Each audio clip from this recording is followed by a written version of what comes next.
¿Cómo están ustedes? Muy buenas noches, bienvenidos a nuevamente el programa de Tele13 Radio en el que conversamos sobre nuevos temas, pero también hacemos nuevas reflexiones sobre los temas de siempre. Los voy a acompañar durante 30 minutos para que conversemos con los hombres y mujeres que se hacen preguntas que van más allá, preguntas que buscan otro tipo de respuestas y que nos llevan a correr la barrera de la contingencia con sus nuevas miradas y nuevos diálogos. Hace unos días se realizó el seminario sobre migración e infancia llamado ¿Cómo son las niñas, niños y adolescentes en Chile? En esa oportunidad se analizaron los resultados del estudio exploratorio de caracterización de niños, niñas y adolescentes migrantes de América Latina y el Caribe y sus familias. Un estudio que se realizó por más de un año y que terminó en plena pandemia. ¿Cómo son esos niños? ¿Cómo están conformadas sus familias? ¿Cómo se distribuyen geográficamente? Son parte de los temas que queremos hablar con nuestro entrevistado. Nombre: Pablo Carvacho. Cargo: Subdirector de Investigación y Desarrollo del Centro de Justicia y Sociedad de la Pontificia Universidad Católica de Chile. Estudios: Abogado de la Universidad de Chile, magíster en Sociología de la Universidad Católica y máster en Science of Law de Stanford University. Líneas de investigación: Justicia, justicia juvenil, cárceles y drogas. Pablo, bienvenido nuevamente. Muchas gracias por estar con nosotros. ¿Cómo estás? Hola, Connie, ¿bien? ¿Y tú? Bien, pues, partamos hablando sobre este estudio, ¿cierto? Que se desarrolló, decíamos, por más de un año, ¿cierto? Entre enero de 2019 a abril de 2020, o sea, terminó en plena pandemia. ¿Por qué no nos cuentas un poco las características primero formales del estudio, dónde se hizo, a quiénes se hizo y durante qué periodo?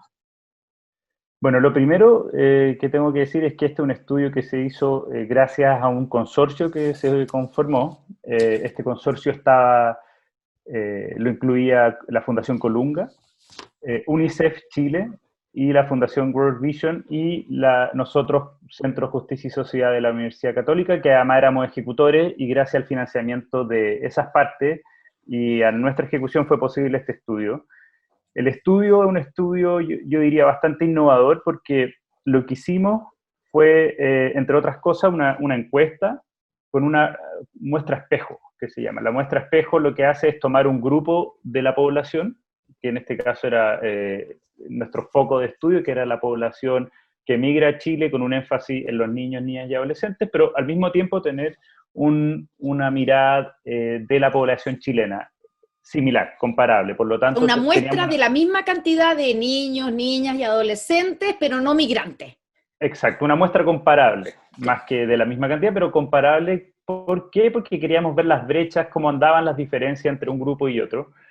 Junto a esto, complementamos el estudio con un trabajo cualitativo importante, con focus group y entrevistas, y esto se centró en las regiones de Santiago y Antofagasta. Por una cuestión de recursos también no la podemos hacer en todos lados, es un estudio bastante caro por la complejidad que te comentaba, y porque también siempre encuestar niños o niñas es muy complicado y es éticamente muy complejo, y por lo tanto eso requiere tener todo un aparataje, una serie de protocolos que hace que esto sea un poco más difícil que una encuesta normal.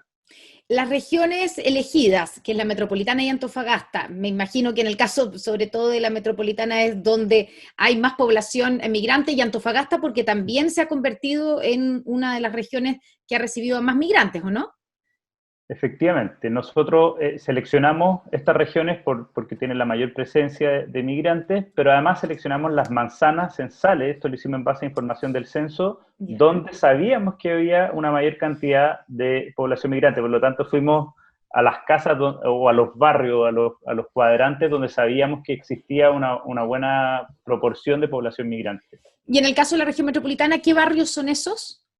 Son algunos sectores de Santiago Centro, algunos sectores de Recoleta, algunos sectores de Quilicura, las comunas que típicamente concentran una alta proporción de migrantes. Y en ese sentido, una limitación del estudio podría ser que hay todo un mundo de la migración, donde está llegando nueva migración, que, bueno, más adelante lo podemos hablar, pero donde las comunas, donde las políticas locales no están preparadas. Claro. Por decirte una cosa, Coyhaique.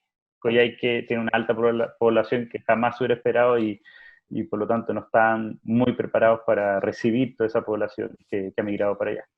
Antes de ir al detalle, Pablo, de los resultados del estudio, ¿cuál era el objetivo general? ¿Qué es lo que buscaban? ¿Qué es lo que se busca con este estudio? ¿Explorar qué?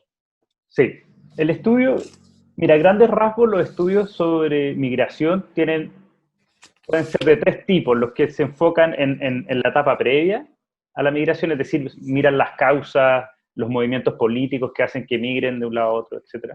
La transición, que es un espacio de mucha vulnerabilidad, la transición, el viaje, y la recepción. Este es un estudio que se marca en la recepción, es decir, cómo como país recibimos a los migrantes, especialmente a los niños, niñas y adolescentes, y en ese contexto lo que queríamos era ver cuál era el estado del ejercicio de sus derechos y cómo era el acceso a servicios de la población migrante. Y por eso nos parecía importante tener una muestra espejo que nos permitiera comparar.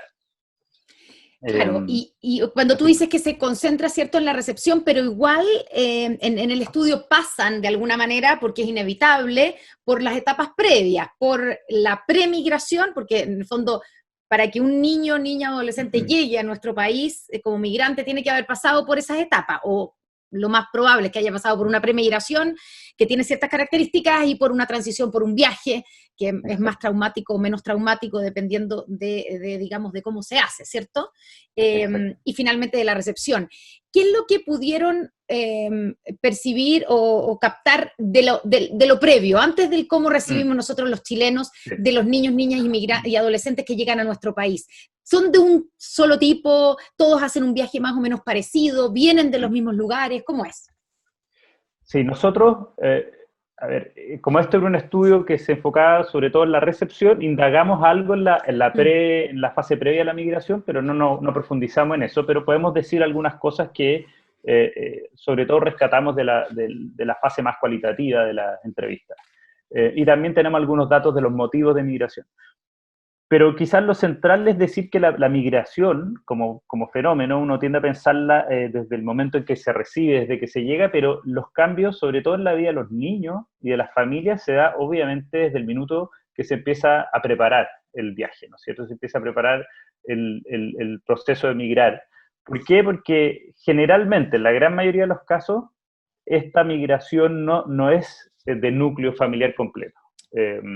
Lo normal es que primero hay un adulto, generalmente el hombre, y que luego, cuando se asenta el hombre, cuando tiene trabajo, lo acompaña el grupo familiar. En el caso, por ejemplo, de las familias bolivianas, esto son las mujeres las primeras que vienen. Y estos son datos que arroja la encuesta. Por lo tanto, los cambios para los niños, para las familias, se producen desde las fases iniciales de pensar la migración. Y esto pasa por dos cosas principales. En primer lugar, porque la forma de relacionarse de esa familia cambia radicalmente. Hay distancia, por lo tanto se empiezan a relacionar por cámara, por teléfono, y se da un cierto distanciamiento, eso es natural. Por lo tanto, desde la experiencia de un niño, empezar a relacionarse con un padre o una madre de manera telemática es un cambio radical. Pero además, los niños que quedan asumen otros roles, y esta es la segunda razón de por qué es importante pensar en las fases previas.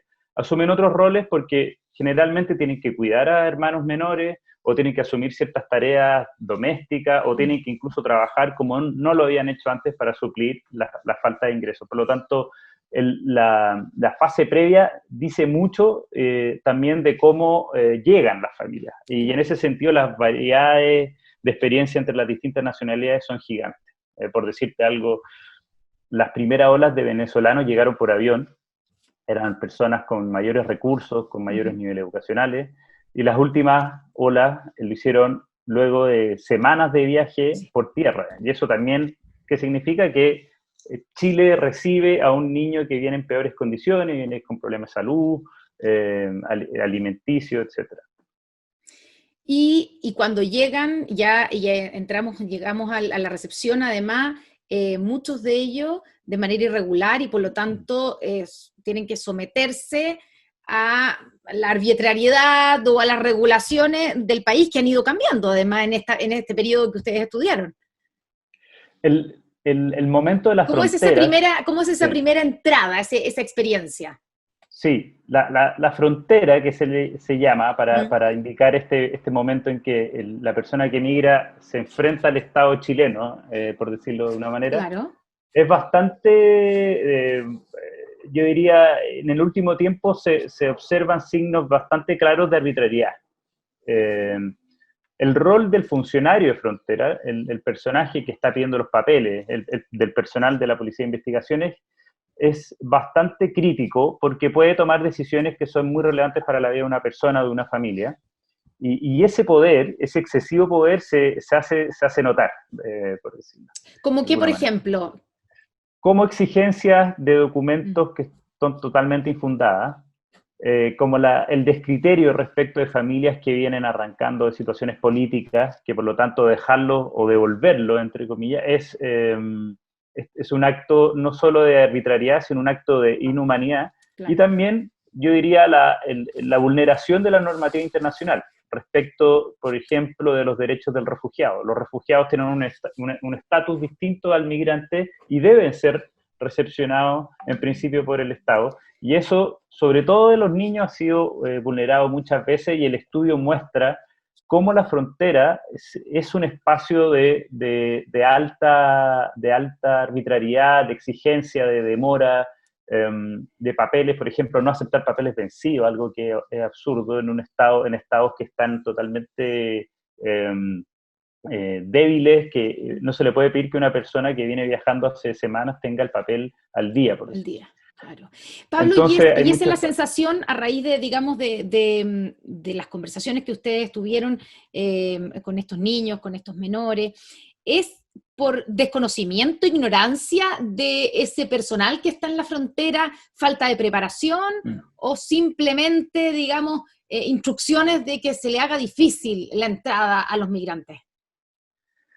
Pues Yo creo difícil que, saberlo. mira, no, tenemos algunos datos para responder esa pregunta. ¿Mm?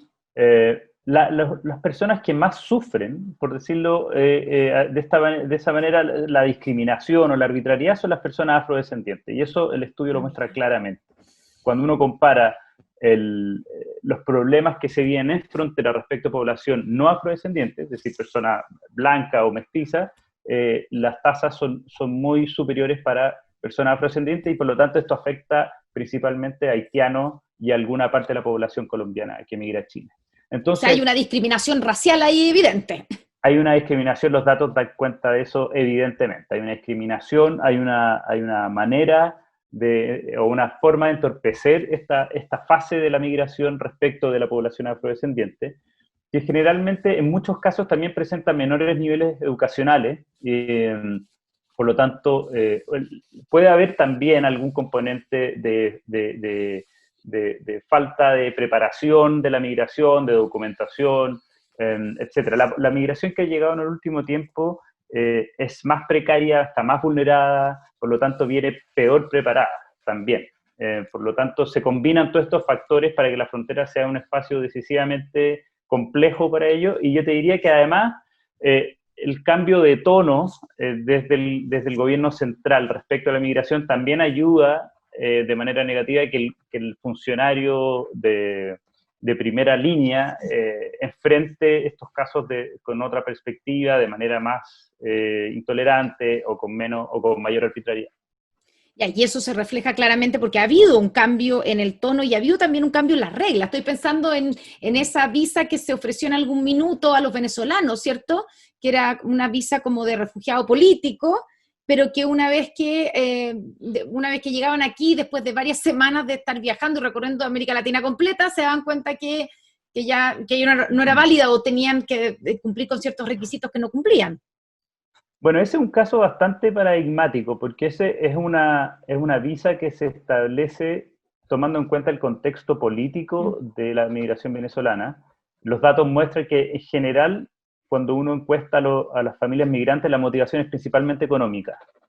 Pero Ya. en el caso de los venezolanos, aumenta de manera muy importante la motivación política, de personas que están arrancando por problemas políticos, porque eran perseguidos, y por lo tanto esta visa se enmarcó en ese contexto sociopolítico de la región. Pero con el tiempo, cuando la migración se masificó y empezamos a recibir, y acá me atrevo a decir, a un migrante de otro perfil, menos preparados, con menos títulos universitarios.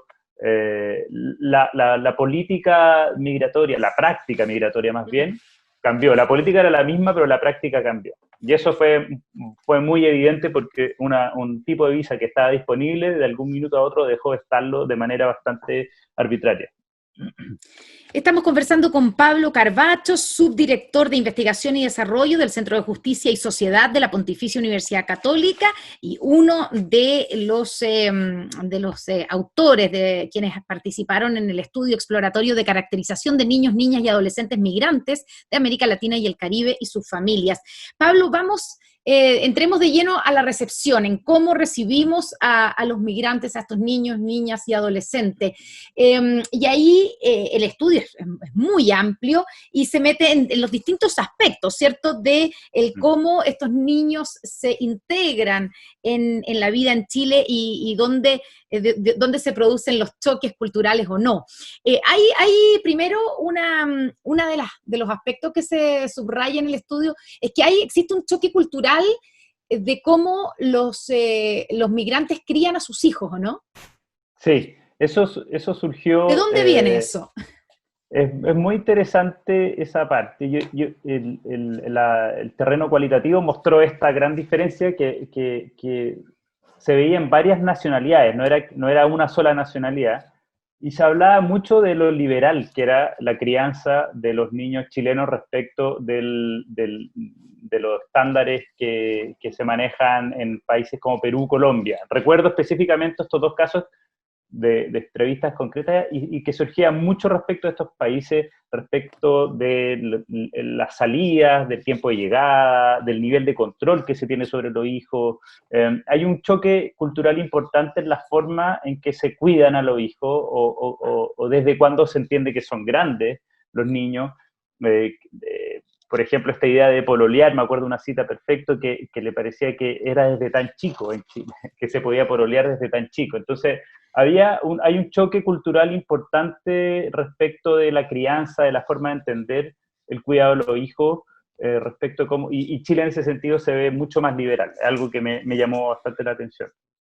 ¿Qué pasa con el contexto educacional, con la llegada o con la integración de los migrantes y cómo los recibe el sistema educacional chileno? Sí, el sistema educacional es... Lo que yo lo puse de esta manera, es el primer acercamiento de las familias migrantes al Estado chileno, pasado frontera, obviamente.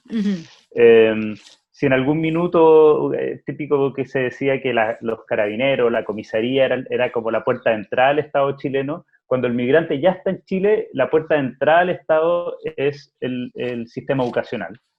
Y en general yo diría que el sistema educacional es el que mejor se ha comportado con los migrantes.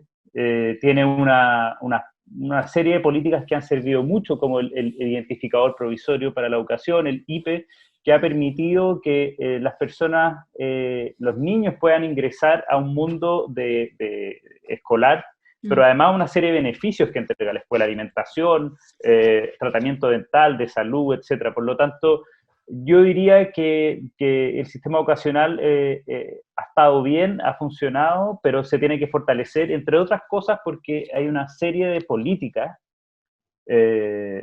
ya como de la educación misma, de la experiencia misma en la clase, de la vida escolar, que no existen. Políticas relativas a la interculturalidad, políticas relacionadas con la asignación de cursos, esto lo mostró el estudio desde el aspecto cuantitativo como cualitativo. Hay una gran variedad de problemas que tienen que ver con la mala asignación de cursos, ya sea porque los migrantes no traen sus papeles para demostrar el curso, ya sea porque por la situación que vivían perdieron algunos años y por lo tanto hay un desfase entre la edad y la asignación de cursos, una serie de problemas, pero aún así la educación es un buen espacio de socialización y desde la experiencia de los niños más bien positiva. Ya, pero ahí me imagino también que hay diferentes experiencias dependiendo, por ejemplo, de si los colegios, lo específico, cada uno tiene alguna política o alguna metodología, por ejemplo, de enseñanza intercultural. ¿Existe eso en algunos de los colegios o no existe en ninguna parte? Sí. Mira, las comunas que tienen una migración histórica han desarrollado políticas educacionales bastante buenas, de integración y de y de enseñanza intercultural. Y ese es justamente el problema, las políticas son locales, no hay una política centralizada, potente, que dé lineamiento, y por lo tanto lo que ocurra en cada colegio va a depender de cada colegio, o incluso, o quizás de los lineamientos que puedan haber a nivel municipal. Pero todo en el fondo tiene que ver con un director que es muy sensible con el tema, que es proactivo, con un profesor que hace bien las cosas, pero así como eso ocurre, hay otros colegios en que simplemente no pasa nada. Claro. Y una buena parte de la educación municipal está compuesta por niños que son primera o segunda generación de familias migrantes. Por lo tanto, ahí yo diría que el Estado chileno tiene una deuda todavía respecto de estrategias más integrales para la recepción de niños migrantes en el ámbito escolar. Y en el estudio captaron si hay procesos de discriminación o si los niños, niñas y adolescentes migrantes en los colegios se sienten discriminados por su color de piel, por su acento, porque hablan distinto. Sí. Mira, todo porque se visten distinto. Exacto. Hay te puedo decir dos cosas respecto a eso. Primero, cuando uno cruza la variable irregularidad, por acceso a educación, salud, lo que sea, el servicio que sea, siempre hay una discriminación. Las personas que están irregulares acceden menos a los servicios y por lo tanto tienen un menor ejercicio de derechos, y eso es un tema gravísimo. Un ejemplo, entre los niños, niñas y adolescentes que están en situación de irregularidad, un 57% no asiste a la educación formal. Es decir, más de la mitad de los niños irregulares no va al colegio. Y esto, para demostrar que la variable funciona bien, de alguna manera, entre los niños que están en trámite, su proceso de regularización, esto baja, y solo un tercio no asiste al colegio, y luego los que están regulares, solo un 14% no asiste. Por lo tanto, hay una discriminación estructural, uno podría decir, del Estado chileno, que está vinculada con el proceso de regularización. ¿Y qué proporción de los entrevistados, digamos, de los encuestados, están en proceso de regularización, o están completamente irregulares, o están irregulares? Si no recuerdo mal, esto es una foto. La foto de la encuesta tenía que cerca de un 30 y algo % estaba actualmente irregular. Irregular. Irregular. Ya. Ahora, más de un 60% estuvo alguna vez irregular. Ya. Cuando preguntamos. Por lo tanto, la tasa, y esto tiene que ver con que cerca del 70% de las personas que ingresan a Chile lo hacen con una visa de turismo. Por lo tanto, no pueden acceder con esa visa a los beneficios y a los servicios del Estado chileno. Entonces, es un tema bastante importante. Pablo, hablemos del sistema de salud, así como el sistema educativo, como tú dices, parece ser el primer acercamiento de las familias migrantes al Estado chileno y parece cumplir más o menos bien su rol, por supuesto con muchas cosas que mejorar, pero parece ser una experiencia más bien positiva para los niños, niñas y adolescentes migrantes. ¿Qué pasa con el sistema de salud? ¿Cómo es esa recepción? Bueno, el sistema de salud yo diría que es todo lo contrario, es uno de los aspectos más débiles. El dato que levanta la encuesta es que un 25% de los NA migrantes no tienen previsión versus un 2% de los niños chilenos. Hay una brecha bastante importante entre la previsión de los grupos que emigran y los grupos de familias chilenas. ¿Por qué se da esto? Principalmente por problemas de acceso. Nosotros siempre en el estudio diferenciamos acceso y calidad. O sea, cuando logra entrar ya hablamos de calidad, y acceso son tener la atención de salud, tener previsión, etc. Y esto ocurre porque, nuevamente, la cantidad de exigencias, la falta de información, la falta de políticas para, por ejemplo, para personas cuya lengua no es el castellano, no existen. Pero sobre todo la exigencia del carnet de identidad. Como todos sabemos, en Chile uno sin carnet de identidad no existe. No es nadie. No es nadie, no se puede hacer nada. Y por lo tanto, finalmente la barrera para acceder a salud es muy grande porque la tramitación y la cantidad de papeles que se exigen es mucha, y lo que el estudio muestra es que la población que migra, que ha llegado en los últimos 3 años, le cuesta mucho acceder y le cuesta mucho demostrar y tener los papeles, sobre todo con la migración que ha llegado últimamente, que ha llegado más precaria, con menor documentación, etc. Entonces, finalmente un problema de acceso que está vinculado con el estatus migratorio. Y en la misma situación parece también ser la situación de vivienda, ¿cierto? Y espacios físicos. También parece ser un ámbito donde los migrantes y los niños, niñas y adolescentes son más vulnerables, ¿o no? Sí. ¿Por La qué? ¿Cuál es la vivienda, situación? a ver, la vivienda es, y esto ya en verdad lo sabemos de las noticias, la vivienda es un espacio de vulneración y abuso brutal, Mm, ya, brutal. ¿Y por qué? Porque tenemos un mercado inmobiliario muy desregulado, un mercado de arriendos totalmente informal. No hay una política pública de subsidios para las familias migrantes, no hay nada, y no hay fiscalización. Por lo tanto, esto es la ley de la selva, el mundo de la vivienda, claro. y se dan muchas vulneraciones, cobro excesivo. Acá la documentación no es tan relevante porque como es informal, es la forma de aprovecharse, de vulnerar, es recibir o entregar vivienda a quien lo necesite. Pero hay otro ámbito relacionado con la vivienda que también es muy complejo para los niños, y es que permanecen mucho tiempo en sus casas. Y esto pasa porque el contexto de la vivienda en Chile es muy distinto a lo que vive una persona de Colombia, de Perú, de Haití, que principalmente vive su vida puerta afuera. Y esto también lo revela el estudio. O se siente o se percibe una desconfianza entre los vecinos, relaciones más bien distantes, una alta sensación de inseguridad. Esto obviamente tiene que ver con los barrios que tomamos, que son barrios más complejos, más vulnerables, eh, pero que distan mucho de la situación que tenían en sus países de origen. Estamos conversando con Pablo Carbacho, subdirector de Investigación y Desarrollo del Centro de Justicia y Sociedad de la Universidad Católica y uno de los autores, ¿cierto?, de este estudio sobre los niños, niñas y adolescentes migrantes en nuestro país. Pablo, tú planteabas en un comienzo la pregunta, ¿cómo recibimos a los migrantes? ¿Cómo dirías tú, después de este estudio, que recibimos en Chile a los niños, niñas y adolescentes migrantes? Yo te diría que depende, esa sería mi respuesta. Va a depender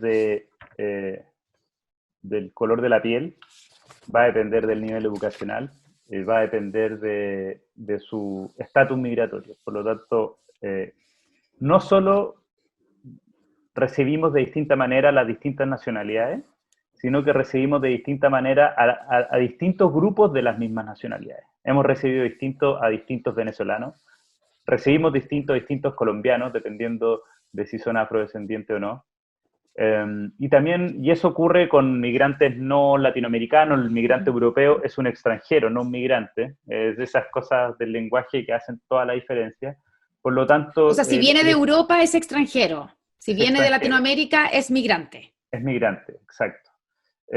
Y por lo tanto, lo que el estudio también entrega muchos datos y que son bastante preocupantes, que también recibimos con mucha discriminación por raza, por afrodescendencia, y eso es algo que debiese alertarnos, porque los datos en ese sentido son muy, muy gravitantes, son muy claros los episodios de discriminación en el ámbito de la salud, por ejemplo, no solo por parte de funcionarios de la salud, sino por otros asistentes a los consultorios, es mucho más alto entre afrodescendientes que no afrodescendientes. Por lo Finalmente, Pablo, tanto, porque se nos acaba el tiempo, el estudio, como yo decía, tiene muchos elementos, pero esta conclusión general que tú dices de que depende, primero, que discriminamos dependiendo de la raza, que dependiendo de dónde viene la persona, cómo lo tratamos, etcétera, ¿qué medidas aparecen como urgentes de tomar por parte del Estado como políticas públicas para proteger